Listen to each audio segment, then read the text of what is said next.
podcast. Can I review the tape? Yeah, I would like to see Can where we we're see what's going. going See out where we're there? going here.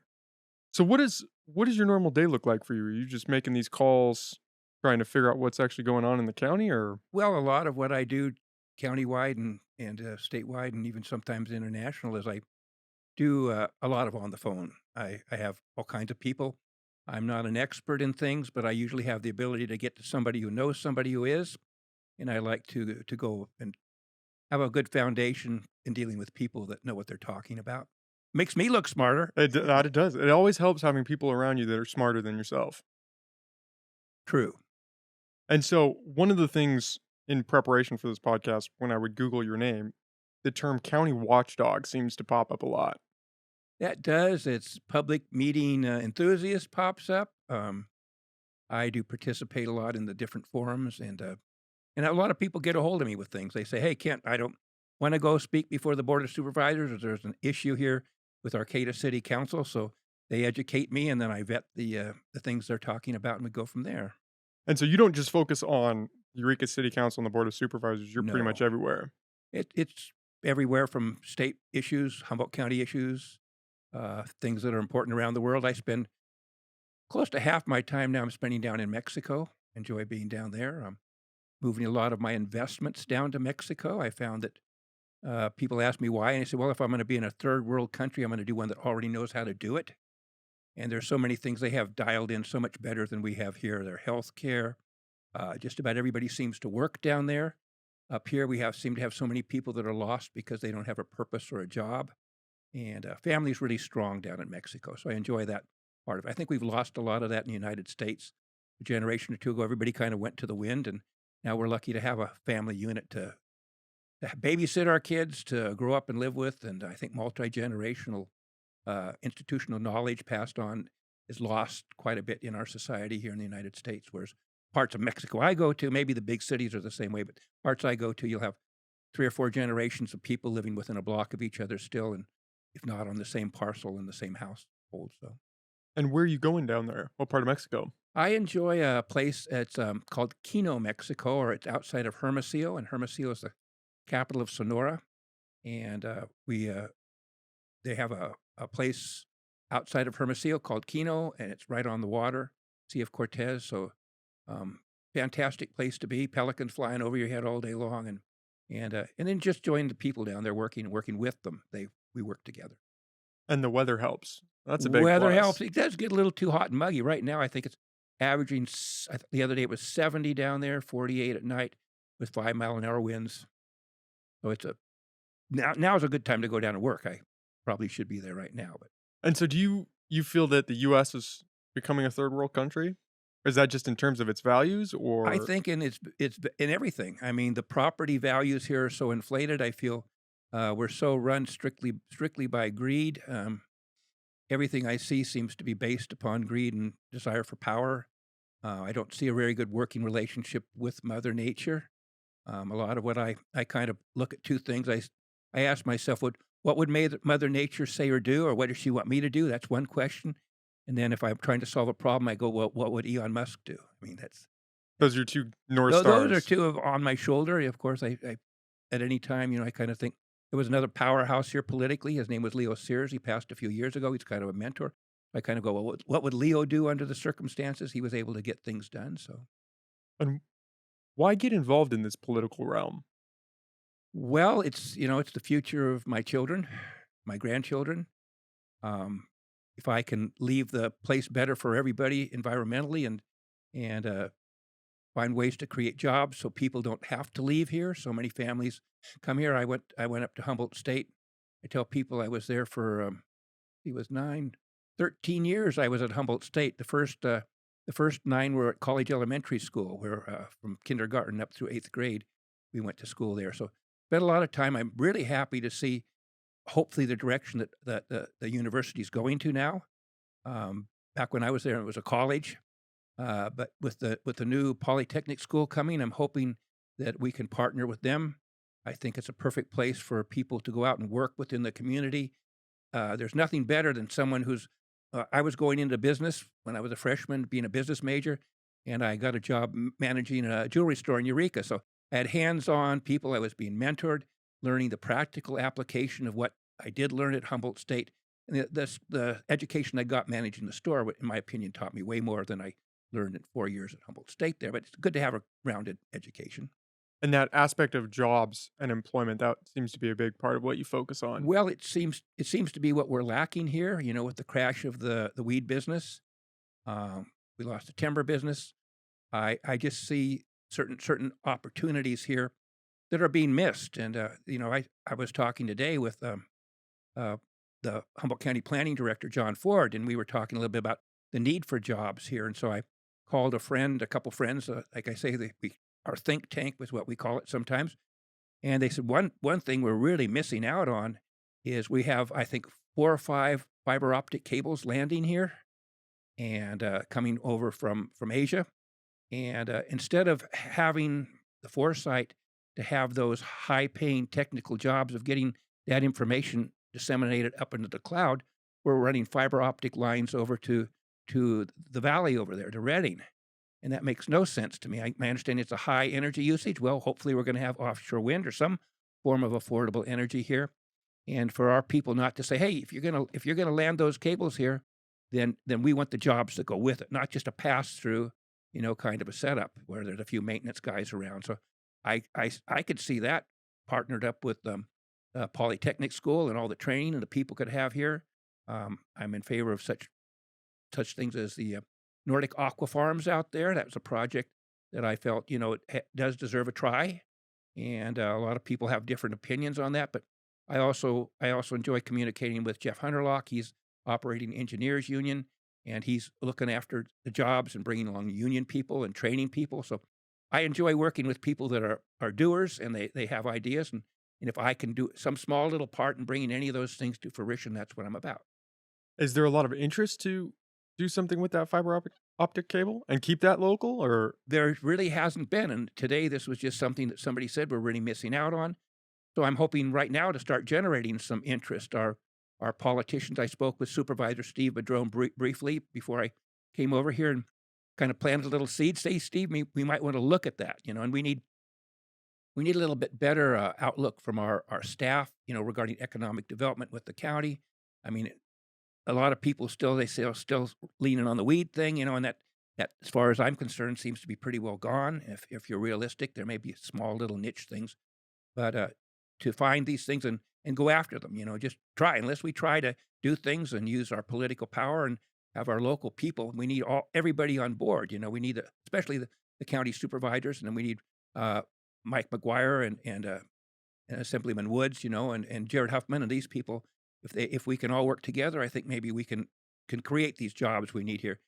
So many of my friends and family people say, well, my kids couldn't find a job here, so now they're off in Minnesota or they went down south, And I think we need to really look at these things from a long-term viewpoint, not just something that's lasts for 5, 7 years and then it's gone. yeah, a lot of people leave Humboldt because what is What there is to there do? to There's do? no career options. There isn't. And other people, in talking with my people, a lot of them, our main thing is here we're a bedroom community, retirement community. We have so much to offer for the natural resources things here. So I think tourism, ecotourism, a lot of people say we want them to come here and spend their money and then leave. And, a lot of what we're looking at, we're promoting so much housing and things. And I have some overall viewpoints that are a little different than some people. I think the human race is the only invasive species we have here on the planet. Uh, and we can do all these neat things as far as, electric cars and those things. But realistically, I don't think we were as big a problem, 200 or 300 years ago with our population we had.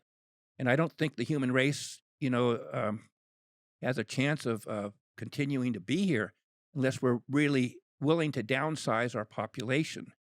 You have large countries like China and things they don't really seem to be interested in, and they have large population. They're still burning the worst coal you can have, and until we all get together as a human race and try to make less of an impact. And the only way I can see that really happening is to have our population downsize. When I went to high school, it was kind of embedded in me, and our families all pretty well do it. You replace yourself on the earth.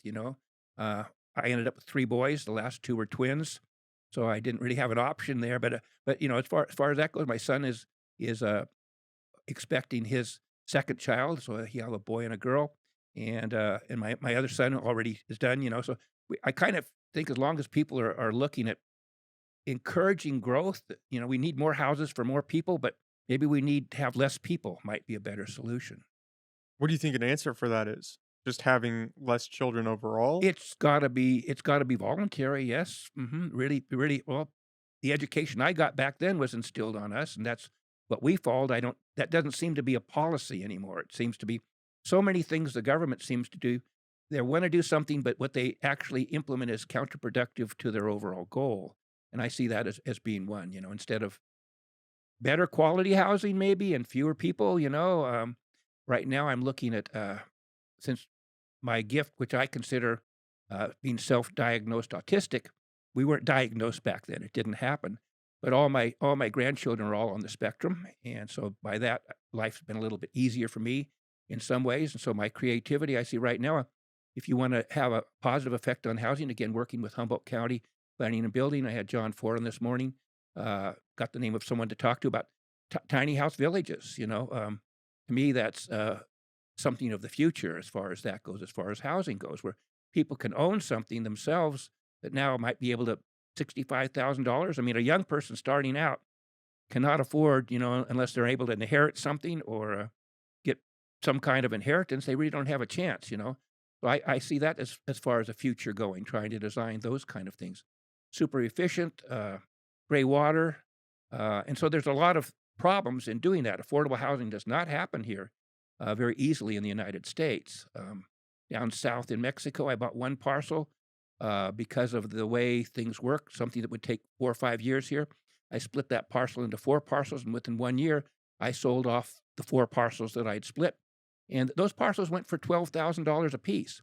So if you can imagine up here, something, the similar small parcel might go for $90,000. Well, sewer and water hookups here out in my area are $25,000 for a hookup. You can't be affordable. Down there, it's a matter of a couple $100 to do the hookups. They pick up your garbage for free. There seems to be a lot better health care in Mexico. You can tell I'm really up on what they're doing You're there. And selling if I Mexico. if I can bring some of those things back, here as far as attitudes, health care down there is fantastic compared to here as far as cost goes. It's people go down there to get their dental work done, to get surgeries done and things like that. It just seems to work so much better. And I just go, why? Why can't we, supposed to be one of the smartest countries, have the quality of health care they have down there and have some of the other benefits they have? And I think part of the problem here is that so many people don't work.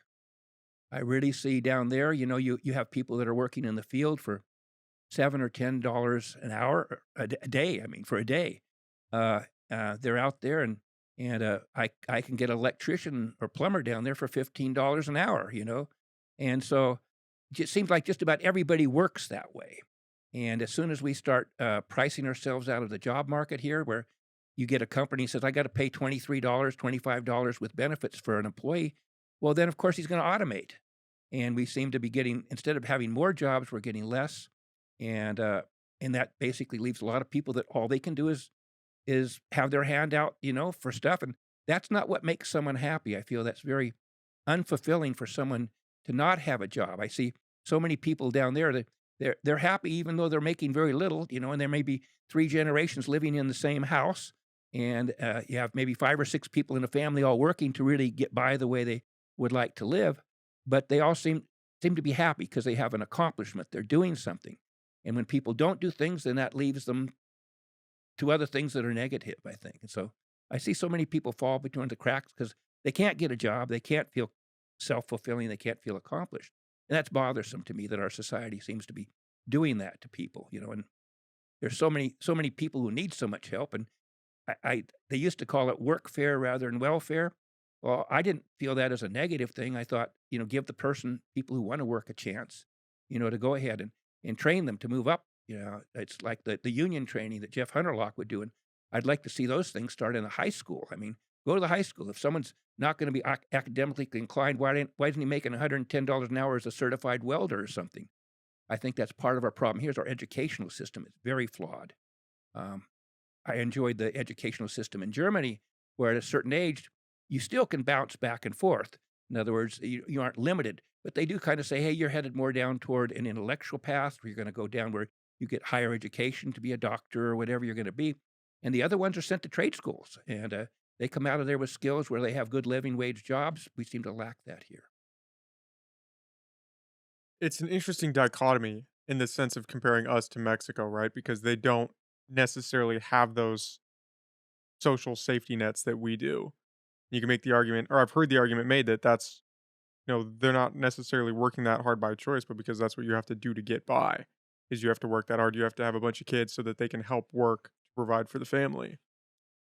And I think that needing to have a whole bunch of kids is going by the wayside. The families I'm working with now are having 2 children down there. The ones I have a Mexican corporation and was fortunate enough to have a family member who was from Mexico, and so the family down there, they're kind of my second family. But I am watching, and they're pretty well. The people I'm dealing with in the small villages are having the 2 children. If they sometimes if they don't get a boy out of the two, they want to have one more or something because of the attitude down there. But I see that also changing down there. I don't know whether the safety nets are a help or a hindrance. Sometimes I feel that if they have to do something down there to survive, they do it, and I think that they seem happy down there to me. That's all I can say. The people down there seem, at least where the places I am, seem very happy. They work hard. They may work 7 days a week. One little village where my daughter-in-law's family was from, San Miguel de Hordacita, that they go out every morning frequently, and they'll work 7 days a week because they're milking their cows and turning it into cheese to sell. And when you have cows, you have to work every day, even if it's 110 out there. You'll see 7 or 8 guys all piled in the back of a pickup, and they go out to their different ranches, and they come back at the end of the day, and then on the weekends we drink some beer. Do you think that happiness stems from the hard work or from the family I values? think it's all of those things combined. I think those are what make people happy from what I've seen. The human being has a need to have camaraderie, to be accepted. If they're just stuck in front of a TV all the time or on the internet or on their phone all the time, I really don't see that as the lack of social interactions like we saw with COVID. When the children had to wear masks or they didn't go to school, my understanding is we've dropped, if we had 2 years of the COVID thing, they dropped 1 year of school at least. And I really always felt sorry for the children because you learn to look at people's eyes. Their eyes are smiling, they're smiling, but when you can't see someone's expression, it's really hard to have that social interaction. I think a lot of people have gone into a virtual cave basically now, and a lot of them are not coming out after this. So I I was sorry to see that push so hard where the children were, in my opinion, not allowed to go to school and find some way to do that. Take care of the other people that are older, and firewall that. I have my booster. I'm supposed to get another booster and get my a couple other shots here. I got 3 the other day. So I don't know. I'm not an anti-vaxxer. I was one of the first people, my wife and myself, wearing our masks in Costco because I had the N95s back when our main guy was saying don't wear any masks. Well, we were wearing them in Costco. But I was glad to see them go. I'm glad that it's now to a point where you and I aren't having to wear a mask here, and that's great.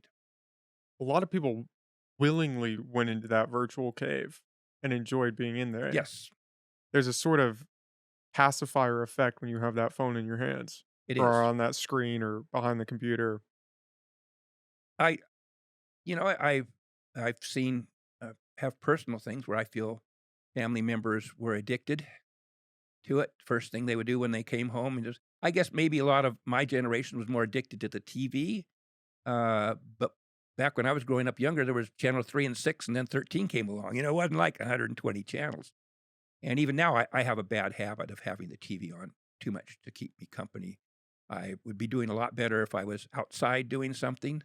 Um, we have such a beautiful place to be outside here, and just sad to see so many people not enjoying what we have here and instead in the virtual cave. So, Well, I mean, even here in what we're doing right now, it's a sense virtual. I mean, you and I get to be here in person, but the people listening at home are, right. are Well, not here with us. I hope they're not too bored with what we're discussing. And the main thing I look at is people would say, well, why am I getting into podcasts? And so people know I think this is maybe the second one I've had. The other one was just as a taxpayers league person.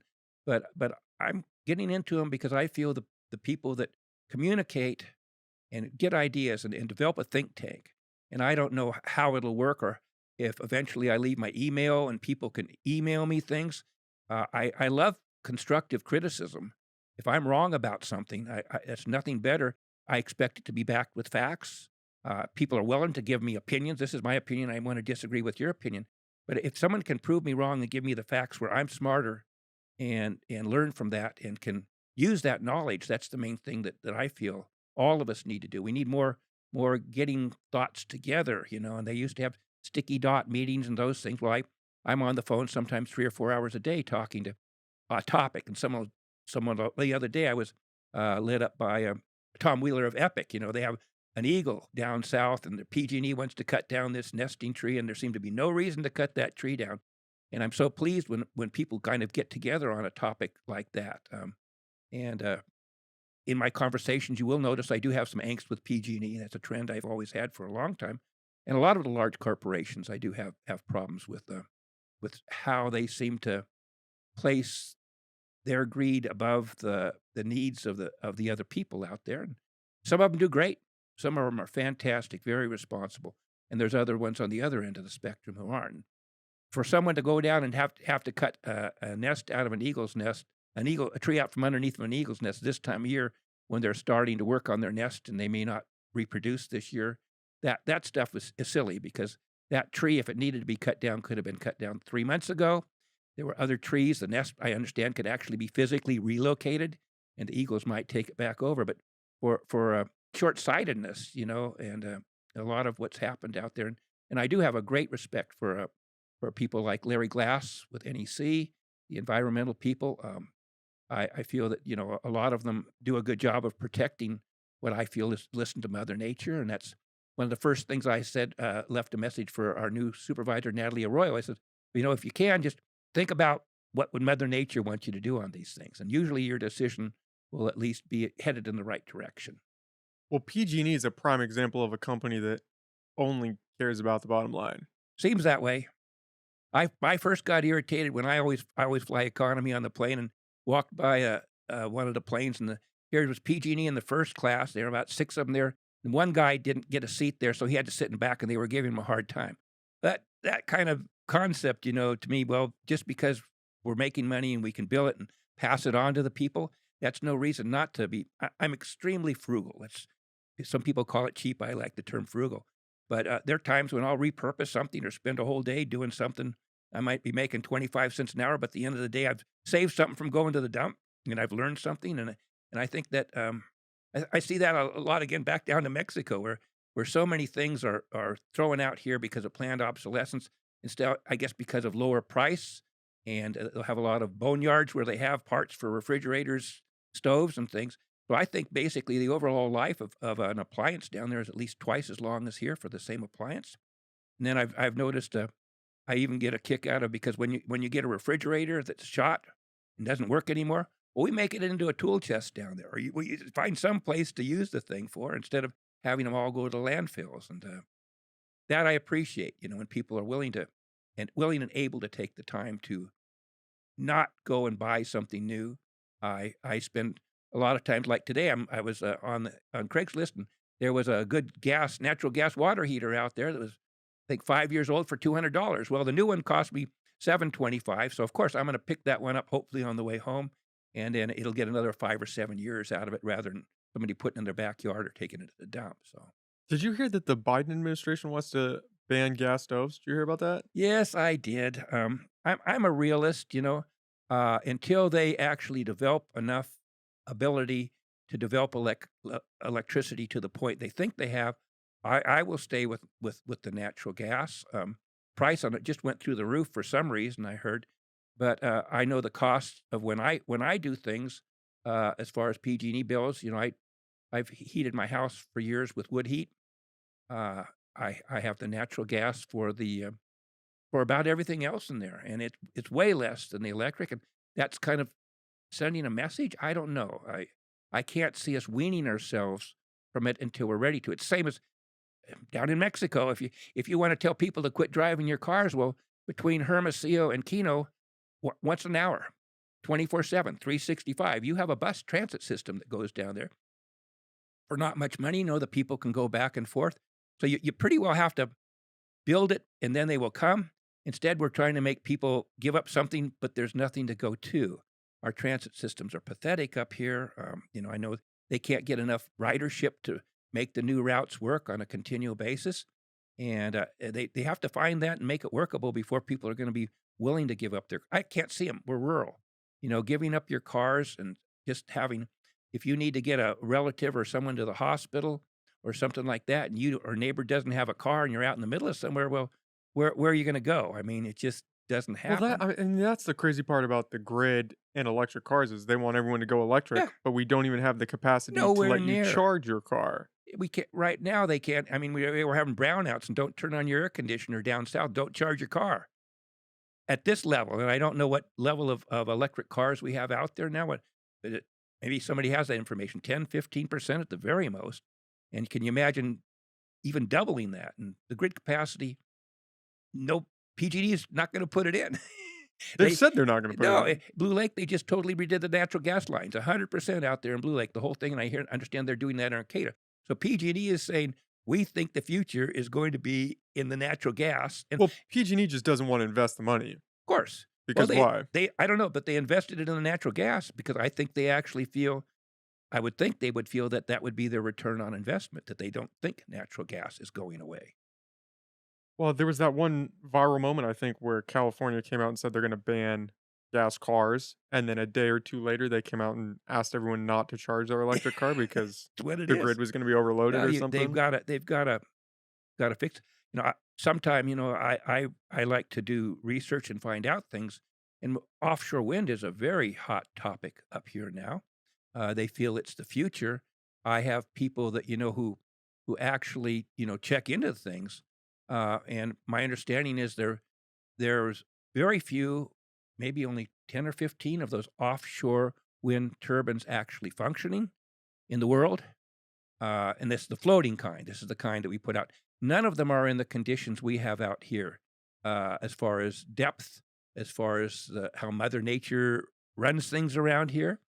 I think man might be over gone beyond their skill set to fight Mother Nature. These are places where we can't even keep ships afloat out there, let alone having these things. And my understanding was the first 10 they put in the North Sea, there's only like maybe 6 of them are still functioning. I don't know if the other 4 are on the bottom of the ocean or on the beach or in storage or what it is.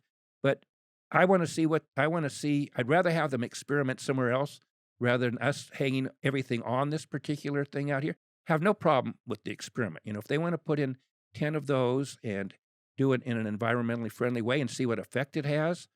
Even the people who did the leases, Boom, I think is what it was, who did the leases off here a month or 2 ago. They had a paper out there where they don't know what the negative impacts are of just the cables that will transfer the power under the water. They think there's a chance it may have the same negative effect as the Navy had with sonar. It might disorient the ability of fish to migrate, whales to migrate. I don't want to be part of another what the cannabis business or the weed business was. They called it building an airplane while we're flying it. Well, it crashed. And it's I think it's better off to just do things slowly and not hang your hat on everything. And but I don't want to be part of a big experiment out here and all of a sudden find out our fishery's gone, the whales can't migrate, and the birds can't fly right. Whatever it is, I really don't think Mother Nature wants it out there. I think that she might find it to be an affront. If she does, she'll send it down to Davy Jones' lockers, what she'll do with it. So um, I always caution the human beings on are you really fixing a problem? Are you causing another problem? And is the fix of the quote unquote fix of the problem we're trying to fix worse than what we have now? So I'd like to see them slow play that, and I'd like to see some studies done on the ones that are trying to operate. Um, Again, on all these things are worth trying. I have a big problem with what all these things do as far as storage goes. We lithium is one of the nastiest things out there, and how it's mined, as my understanding, is pretty bad coming out of China. There's not much of it, and as long as we're relying upon that as far as a storage source, see, that's the problem with all of your solar, your wind. it's not a consistent source of energy. And so you're gonna have to have very large batteries of some type or some way of storing it. And I don't think we've come up with something that I feel is feasible. I have a friend, he's an engineer, and I asked him a question about battery storage, and he went back to MIT. I try and get people who know what they're talking. There is potentially, I guess, a carbon battery, back to a carbon battery. It's supposed to be way more efficient and charges way faster. And of course, it's just about inert as far as things goes, carbon's an element. So as far as recycling that, it shouldn't be a big problem compared to dealing with lithium and what it's doing out there. I was working through that report that you sent me about the wind farm out there, Mhm. and I didn't make it all the way through, but it seems like the environmental impact is a huge worry. I guess there's some similar wind farm out on the East Coast, and they're starting to recognize that there is some effect on the sea life out there, and now they're worried that that's going to have the same similar effect out here. But nobody's really doing the work to figure I out think to that what was I extent think that's that going to was be. what was from Boom. I think the one I sent you was from them. I like to go to the people who are supposed to be the keepers of the thing. Yeah, we don't know, and, that's why I forward that same thing to Epic, to Tom Wheeler, and to Larry Glass with NEC, and I forward that to some of the tribes also, because right now, if people don't understand politics in our area, it's our local tribal people are big players, and it's kind of like 100% will support whatever the tribe is down to where the Eel River dams are. I mean, there's beautiful river. Those dams don't belong there. They should be gone. Um, and if it wasn't for politics of the water needing to go over the hill to the Russian River to keep all the vineyards going and things, they probably would be gone by now. But it's really hard for us to get a working relationship with our representatives when their voting bloc who put them in office want the water somewhere else. And with Mike McGuire, I had a meeting with him. I mean, there was a meeting, a kind of a town meeting in Blue Lake. And I said, Mike, I have two suggestions. I say, if you want to have a successful trail, that you want to do, work with Supervisor Steve Madrone. And the other thing I want out of you is I want to promise that you will never try to take the water out of the Mad River and take it down south. And of course, he didn't listen to the first one, and the second one he wasn't willing to promise. So I've always felt that one of the flaws mankind has is to moving assets or whatever Mother Nature has around. When you start taking the water out of her watersheds, starving those, it has disastrous effect on that watershed, and all it's done is build a false environment down south that when the water goes away, like during drought or for whatever, well, man's not meant to be there. We weren't supposed to be there, and so we've tried to play Mother Nature, and we're not good at it, and we're not willing to listen to it. And I could see easily. Well, I have a crystal ball, and I can guarantee you just about 100% that the mankind will downsize by 95 to 100%. I can't tell you when, but it's just a matter. We're That feels like a doomsday prediction. well, it is, but it might be 500 years from now. So it may not be our worry. We do have to always look at it and always look at what do we need to do. I will say, well, either we're going to voluntarily downsize our population, or else our environment will do it for us. And I think that's pretty well acknowledged by people. And until we realize that, I think we're in trouble. Well, it's an interesting thing where we have this push from the current administration to go green, and it seems like the due diligence behind looking into what that actually looks like is just being negated. That we're just going through with these green projects without looking at the environmental impact because we want to say that California's green. Yeah, I couldn't agree with you more. I feel that so much can be done as far as protecting our environment and helping it, but the method that it's going about it doesn't seem to be realistic. And when anytime you're basing on something, hey, it's a wonderful idea, but it can't be accomplished, you're wasting your time, and you usually have more negative effect than you have positive effect. It's kind of like there was everybody says we need housing here. Well, Mr. Kramer was going to do a housing project just outside of Eureka out there, and it was, I think, going to provide over 300 houses. I mean, Is and that the one out by where was it? Redwood Acres or some Redwood Fields or somewhere something? out in that general area. Yeah, there was a big, well, it's the park was split off out there. I call it the Rex Bone Memorial Park. They got some other name for it. It was in Rex Bone's district, his backyard, and then part of that was split off, and that was sold off to go into residential use. And he because of the fact that he was being required to or being pushed so hard to go away from natural gas and go strictly electric, we won't see that housing project, is what I've been told. He's decided, well, I don't have to do this. I'm not going to invest my time and money in this. And when you have people that are so ardent that they're not willing to work with somebody and give somebody, the developers here are leaving. I mean, there's very few developers that are around, and I was one of them. We were a very small company, but we built some of the earliest affordable housing, 10 plexes, 4 plexes, started in the Blue Lake area. Blue Lake Enterprise is what we were, and then did that quite a bit out in other areas. But we can't afford to build here anymore. That's why I can go down to Mexico and provide affordable housing down there for people uh, that seem to appreciate it more. I hate to have to say that, but people around here kind of seem like it's owed to them or something. And so when you enable someone down there to get a lot for $10,000 that they can build a house on, it seems to be it's more comfortable for me at least. I don't know what it is. Maybe because I can't understand everything everybody's saying. Maybe they're saying something behind my back, but I doubt it. I really the people down there are, I go down the road and I feel lucky because having been in construction, I do that, and I work with my people down there. They see me at 68 years up on scaffolding up there. Shouldn't be there, but working long days with them, and a lot of the crews they drive by and they wave because I guess I'm the gringo who works with them and like they do, and I enjoy that. I've always enjoyed working. Maybe I think it's a good thing.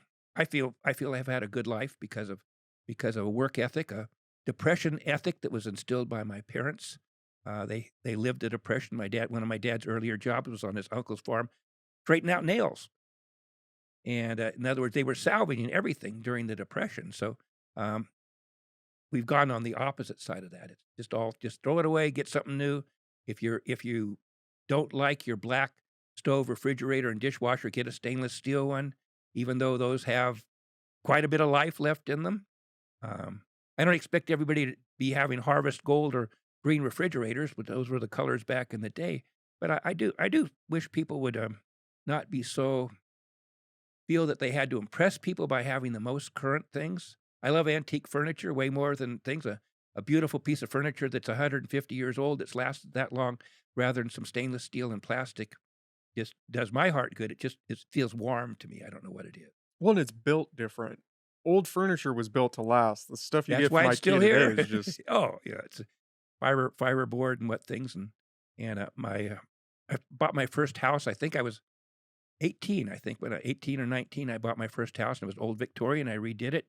And my mother helped me furnish the house, and she got into an antique business after that, and so I learned a lot about the antiques, and I've always appreciated that. I I collect wallpaper. Nobody does wallpaper anymore, but I enjoy duplicating the old buildings. I maybe I live in the past too much, but I'm comfortable there. And when I see a beautiful piece of furniture or something that used to sell for $900 that I'm feel a little bit bad giving the person 250 for, but that has lasted for 100 years and will probably last another 200 because of its construction. Now there were crappy furniture back then also, you could get them, you get them sometimes. They're still around. If you they were catalog furniture put together out of parts to a Sears catalog or something back then. But the nice quality stuff is what I enjoy working. do you think society is kind of gamed to be more consumeristic? Oh yeah. And that you can't back then you could buy I mean, take cars for instance, you could buy a 1970s car, and odds are you could probably figure out how to fix something because it was fairly simple, whereas now if you have a 2020 Kia and you open Can't the touch it. hood, yeah, you it's like a spaceship down there. It's like my son was parked in a parking lot down south, and they cut off his catalytic converter. Well, I was told that person takes that and it gets salvaged for that for like $200 when he takes it to a place for the salvage. Which, by the way, that should be a law where these salvage places could not take them, accept these things. And so now it costs what? It costs $2,000 or something for it to get a catalytic converter on your Prius, at least. And then, of course, you've got when the battery goes on it, you've got a perfectly good car that could go for another 10 years probably, but the cost of the batteries is more than the car's worth. So it's all things of planned obsolescence. And I guess it's a norm. It's marketing. One of my emphasis was marketing when I was at Humboldt State up there, and it's just, hey, what you have is no longer in style. It's not in style. It's not that it's not functionally. The functions there, it's just the form. It's not what everybody wants to have, and you gotta have this, that, and the other.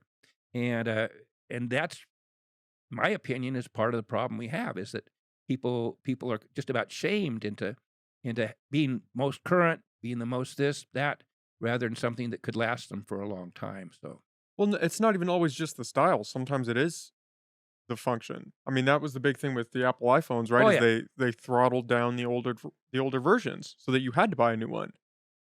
But I can't even operate my phone as I showed you earlier here, and I'm one who's never really, I had one of the first video games you ever had, a Fairchild or something like that, and it was kind of playing some of the games and stuff. I never did get hooked on it, but, it was interesting. Uh, but, the technology does change. Do I need that technology to really stay up to speed in my work? No. I have a computer which I'm lucky if I get my emails on it, could Google a few things, and a phone that I can figure out how to dial, even if I can't turn it off and on. That's all I need. My communication, and I don't like texting or emailing. I think it's very inefficient. Just imagine if we were having this conversation back and forth now on an email basis, we'd be here for a week with what we've done. Whereas the verbal communication, and I like hearing your voice. I mean, that's a lot of what you get if you can't be eye to eye like we are. At least you can read somebody, by their voice and things. And as soon as you hit mechanical things, then You lose something. it's impersonal, it's distant, and you do lose a lot of ability to communicate. It's plain and simple. It's just how do you go against that though in today's day and age where it's just the speed of progression is so rapid? How do you push back and say no, we want to be able to fix our equipment or figure out a way to recycle this so that we can keep it? I personally push back. If you want to deal with me, we're going to have to get on the phone and have a chat. I'll No, but I do. mean in terms of the rampant technological expansion of now you have to buy a new phone every year. You have to do this. You have to have the latest fridge Well, because I you don't can't go to fix your old have to. ones. I mean, I feel, it was kind of back when I had some of my first rentals. I had some people that were being subsidized totally, and they said, "Well, we've got a bunch of VCR tapes. Would you like to borrow them sometime?" I said, "Well, I can't afford a VCR." You know, eh, I think that the whole thing is I don't think people have to have those things. There's a difference between have to have and want to have. And as soon as people really say, "Well, do I have to have this?" Well, no, my phone still works. I can call someone if my car breaks down. I would want to have it. I want to have all these apps. I want to play the games all the time. I want that. But I'm not sure it makes people happier or makes their lives that much more functional. I don't think it's that necessary. That's what trips them up, is they think that they need to have it, and then That's that will called be marketing. yeah, that will make them happy if I get this new Yeah, thing. as long as you have a brand new shiny car and you have yourself a $500,000 house up here, down south, it'd be a hubble, but, then you're supposed to be happier, but I don't see that in people, and that's why if I when I went to this little town, San Miguel de Hordacito, one of my things was I guess I didn't turn the "You volume didn't turn the I volume did off." not turn the volume up on that thing. I'll set it. But it's when I went through the town, my objective was I said, "I wanna find a house that needs work." And I want to rehab a house down here. And I went into the village and I thought 90% of the houses weren't inhabited, which they all were. It's just the people weren't spending all their time. The house I did end up buying, I can't remember what it was, 2,500 or $3,000 on a double lot. It was a family house. Nobody wanted it for two reasons. It didn't have any indoor plumbing, had one electrical service into it, and it was haunted. And so for that reason, I was able to get that house quite reasonably. But people can live in a house that costs them that much down there, and they do. And you don't have all the things up here we expect to have. The water system on the ranch I went to, I was very impressed. I considered it to be a place where you could survive because the water that they used to irrigate or bring the water up for the livestock was a donkey, and they put a bag on its head, and they said that worried the donkey, and he'd go around in a circle, and that would pull a went through a cam and then a chain down into the well and that had rags on it, and that donkey would bring the water to the surface. So that was a pump without any kind of. They've replaced that since with a gas pump. But you could, if you had to survive and went back to a place where you could survive, that was still close enough to the old style of way to do things that people could go right back to it. You said that your dad had the depression mindset? My dad and mother both were very frugal. You think that wore off on you Oh, in that sense? definitely. It was totally instilled in me. In fact, I appreciated it. I saw how it worked, and I saw how well, my neighbors up there were the same way. We were all kind of raised. I was very fortunate to be raised up with Mother Nature, up on Buckley Road, up above Blue Lake on the hills. But there was not. I didn't have much interaction with other children that much. It was a mile up and down the hill, and up, and had to go both ways in the snow, uphill both ways with no shoes on. But it was a wonderful place. Very few people had that closeness to Mother Nature to live where you could, like I think yesterday I call those waffle wind days because when I was young it always smelled like waffles, still did before the storm came, and I used to go up and sit in the top of a redwood tree, much to my mother not telling my mother I was up there, and just be in the wind, and just be outside and just enjoy nature, or running late at night with my dog through the woods, with a full moon or something like that. Those are the fondest memories I have, as far as childhood goes, is just being so close to that, not being in a city, not being, having that much interaction with people. And maybe I don't get along with people as well as I should because of that. But I do feel I have a rapport with Mother Nature a little bit more than a lot of people do. And that's why I kind of align myself a little bit, quite a bit with what we refer to as our indigenous people here, because some of them still have that true heart. There's other ones that are not. It's all about greed and things like that, and those are people I do have a problem with when they I call it hiding behind the beads. I find that phoniness to be very anybody who's disingenuous, who doesn't really walk that walk, Yeah, that that's just bothers people. me. You can find that in Oh, it's anybody. anything, anywhere, and it's but we do have a lot of good local indigenous people who do have good hearts, and they work. And I do, with a lot of the things they have been working against. I'm glad to see them becoming forces to be dealt with in our society. It's the same down in Mexico. They have and people down there, and down there, these people they're listening to them a little bit more about, because I feel they're the caretakers of Mother Nature, and and they were here before us, and they deserve our respect. And so I've always felt. One time I called into the Hupa tribe, and I said, "Do you have a linguistic, somebody who has your language? Do you have a word for karma?" And the guy called me back. He says, "Later it is." He says, "And now that word is up in our office. We put it up there." So, I've always felt, close to the people who are close to Mother Nature, I guess is what it is. What do you make of that Alan Bongio situation? Alan made a mistake. Can you Um, explain that for people that are listening that aren't familiar with it? well, Alan was a planning commissioner, and there he was the chair of the planning commission, and there was an issue there on a project, and he felt that, as far as I can tell, I can't speak for him, but my indication is he felt that there was a deal that had been struck between a developer and between the tribal people on how their concerns were going to be dealt with on a job where we had an individual there whose name I won't mention, but had gone ahead and kind of got permits, just did what he wanted, and figured he'd get away with it. And Alan had an angst because he felt that a deal had been done and then reneged on. And a lot of people don't quite understand, and maybe it was lack of clarity, but even staff represented was there. And as far as I could tell, the problem didn't come from the tribal people. They had done their deal pretty well, but the Coastal Commission had a lot of angst with this certain developer and history with them. And last minute, they did a 180 on what they had everybody kind of worked out and agreed upon. And Alan Bongio made, in my opinion, the mistake of he got over he got a lot of the angst. Overzealous? Yeah, he went over the top, and there, there's a lot of people who've seen that happen, and not just with the tribes, but other things.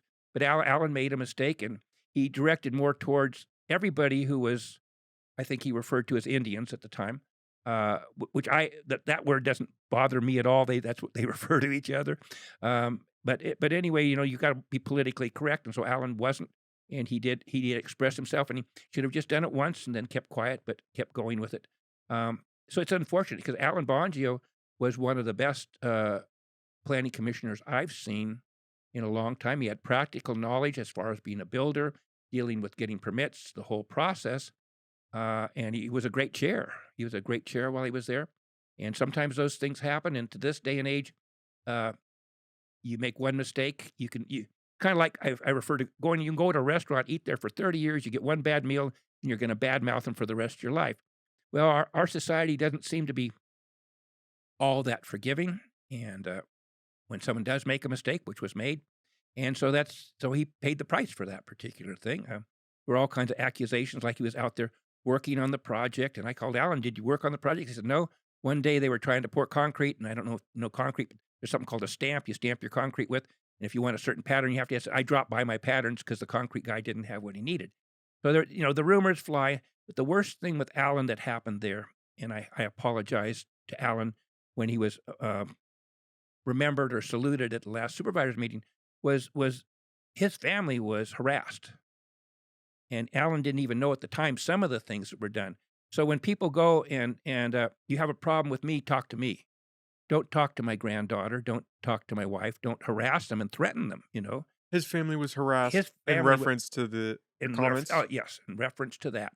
And I call it when you have political people, and I call it you going out and doing torches and pitchforks. If you can't control your people so that they don't cross that kind of line, because why would anybody want to serve on any position if you made a mistake and your family was gonna feel for their safety? That to me is unforgivable when that happens. And I guess that's a common thing now where they say, well, if you see a politician out there and he's trying to eat his dinner, go in there and you know cause him problems. Well, ask to have a meeting with him, and hopefully you can have a meeting, but not in front of the wife and the grandkids and kids. That just why should they fear for their life when when you have a disagreement with them? So I've always felt, and there's one exception to that. There's one son of a supervisor who basically was benefiting. I won't mention the names, but that person, I felt then that was fair game when that person was sitting in that person's office doing deals for weed permits. Are we Same. talking about I'm Rex not. Boneson? I'm not going to say who it is. Anyway, people know who it is. We don't have to go with the names sometimes, but when that happens out there, then I feel it's fair game. Other than that, I've had other things where had people bring me things about this person did that person, and I said, well, what their personal life is like, unless they're intertwining it with their job, is none of my business. Once they step in the line of fire, it's fair game. Yeah, if they bring someone into it, then it is fair game. But I've when that is, in my opinion, unforgivable, and life's too short. And why would anybody want to possibly subject themselves? People go, why aren't you supervisor? Why don't you do this? I said, well, number one, I can't do what I do. I couldn't go to all the forums. I couldn't attend all the planning commission meetings. I would be very hobbled as far as different things that I enjoy doing, and I feel like I can have as much or more positive effect. Hopefully, I try to than if I was sitting in a chair. I totally respect people like Steve Madrone. I get along with Steve Madrone quite well. I feel we have a good relationship. I've reached out to our new supervisor, Natalie Arroyo, and I think one of my first things was try to listen to Mother Nature, and I said, hopefully we will be able to agree to disagree on topics, and the next day go to the mat together on something when we share a common interest in something. And I think that's the sign of a politician. If you have somebody whose skin is so thin that you can't come out and say, well, that's the dumbest thing I've ever heard, when it is, uh, and then the next day can't, hey, let the personal stuff go away. Let's go ahead and decide we need to protect this or we need to do the environment or something like that. So that's the sign I've seen as far as someone who's a good politician. They're able to well, and you see it all the time, and in that's the dysfunction we have in our government. It seems to be all over. People, they get their personal this and they go after that, and that's fine. Yeah, but let's agree to do something good for the people. And so I'm hoping to to continue with my working relationship specifically with Steve Madrone, and maybe Natalie and some of the other people I try to work with, and some are into that, and some are just have set in their own way. That's fine. Do you feel like you have a little more power working outside of the system than if you were to run and be in it? I feel I would be very less effective if I was, I call it, hobbled by sitting in a chair.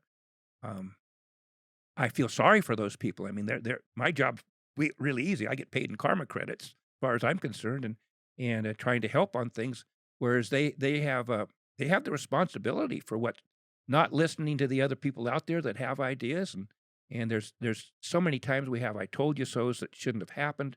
We had a real problem here, and we still do. And sometime I want to talk about risk management. That's a really big topic out there that doesn't happen within a lot of municipalities and the cities and things. They don't do what they need to do to minimize their legal costs for litigation and things.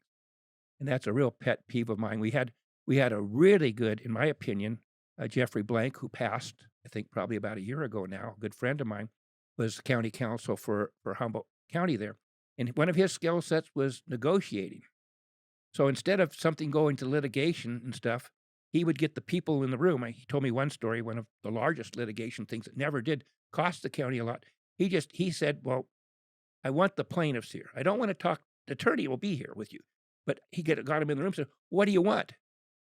And of course, their attorney ceased to make money at that time because that went away. And it ceased to cost the county much because it was something that was doable.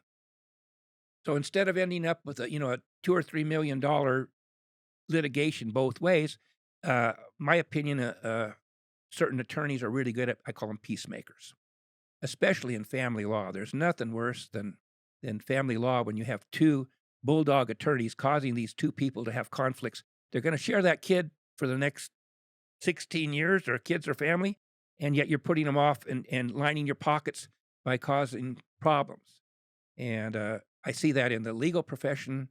There are great attorneys out there. They are peacemakers. On the other hand, there are ones on the opposite end of the spectrum. And Jeffrey, he died basically of a broken heart because he wanted to do his job and he wasn't allowed to do his job. And he was good at it. And when I see politicians who get someone like that and put them on paid administrative leave because they had a serious concern that was in the county's interest, and if you won't do exactly what certain CAO or certain supervisors want to do to be run through that thing, that kind of a thing. So disappointing to someone who wants to do the right thing. So that bothers me a lot to see that happening, especially with unqualified people who don't understand the legal profession. I'm not a lawyer, but I can, any field I want, I can get anybody on the phone about any time, and it's something that bothers me.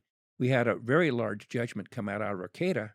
I'll talk about sometime maybe in more detail, but it was a $3.9 million judgment for someone who ended up in a wheelchair for the rest of their life. Is this in reference to the trailhead? That's the trailhead one. Can you lay that out for people that don't know?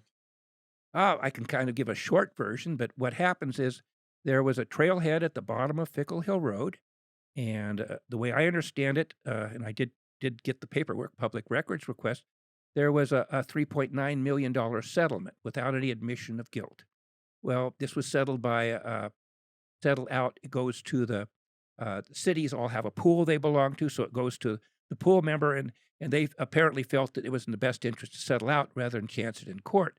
I could see, what is a star athlete, an athlete coming down the hill on a bicycle who according circumstantial evidence is, with a 3.9 million, so there was something wrong with the process. In a particular parking lot, I looked at it and it's non-functional. It's an accident waiting to happen again. And that was my angst, and that's why I'm pushing so hard on that, is I don't want somebody else, because of the gross negligence, in my opinion, the opinion of others of a city or municipality, not fixing the problem. It's still the same as when they put up one sign that said you're supposed to, instead of pulling inwards to the parking lot, once you get in the parking lot, you see a sign. It says, well, you're supposed to pull up the road and back into the parking lot so you can pull out forward. Well, the parking lot, it's not a parking lot. There's no asphalt, no ADA. There's no curbs in the back of it. A car the other day, I was told, was seen being pulled out because they backed into the parking lot and then went off the bank down to the trail. But this is an angst of mine as far as risk management. What specifically happened with the settlement? Somebody was coming down the hill and was On a struck by a car? bicycle and was struck by a vehicle is my understanding. Mhm. Pulling out of the parking lot. That's I don't have I didn't get into total details, I got into details of the settlement. I never did get into that. That's my understanding, yes, it was a vehicle accident was related to that particular site. But fix the problem. I And mean, Arcata's done nothing to try to fix nothing. that. We've been asking them, and I got a hold of their insurance people, I keep them posted on what's going. But this is a lawyer's dream. I mean, if you go before a judge and happens again, or let's say a whole school bus of kids go, the judge is going to say, well, the new lawyer is going to say, well, they were aware of it. They paid $3.9 million. Why didn't they fix the problem? So I started having people look at different ADA compliance and different, I call it accidents waiting to happen, and have requested that the city go out and do a risk management on all their assets. Look for these accidents waiting to happen. I mean, so you got to go get a grant and spend $400,000 or $500,000 to fix something, and maybe save someone's life or keep someone out of a wheelchair, and save that much more money, for the whole thing. It's uh, just it doesn't make any sense to me. Common sense is if you have a problem, look for your problems and fix them. What is a stitch in time saves nine? Well, for $500 here or $10,000 there, maybe you save yourself another 3.9 million. That's a painful lesson to have to learn. It is, but they haven't learned. It's the problem. I always I say, well, I love to learn from my successes and other people's mistakes. That's it's why should I learn from my own? I don't want to make my but to not learn from your own mistake, I feel that's no common sense there at That's all. foolish. It's foolish, and I threw the F word at it there, but it is foolish, and um, I I love the term befuddles. It befuddles me. I looked it up just to see what it meant.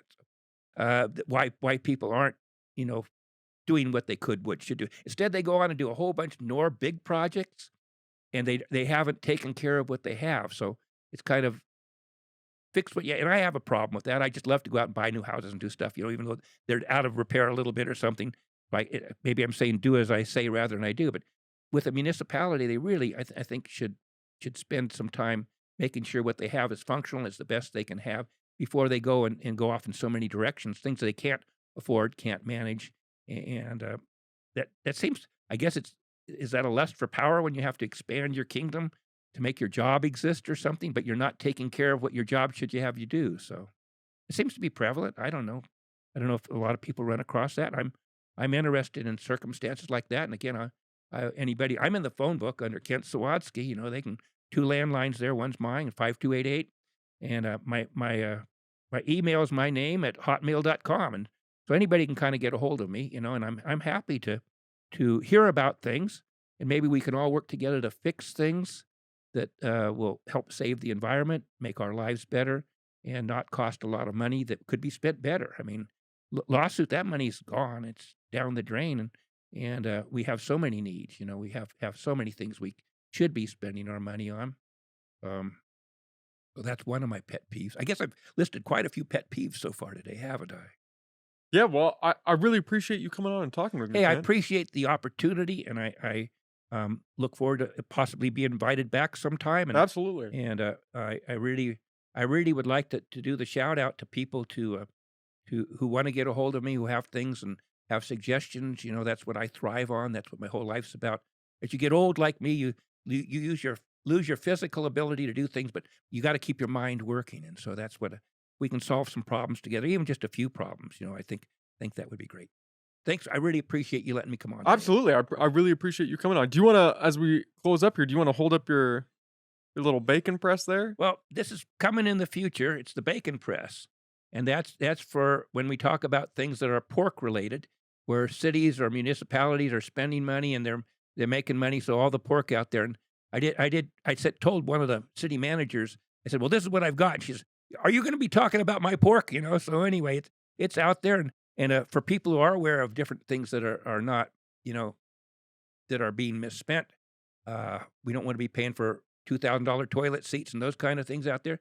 But, those things need to be brought forward and then hold the people to the fire, and get them to spend the money in a way that we want them. That's so many I feel so much money is spent in ways which a majority of the people would rather spend in different ways, such as maybe we want our potholes filled rather than some other things that happen God, around. wouldn't that be nice? That'd be nice, right? Get rid of those potholes. Thanks again. Really, thanks, Kent.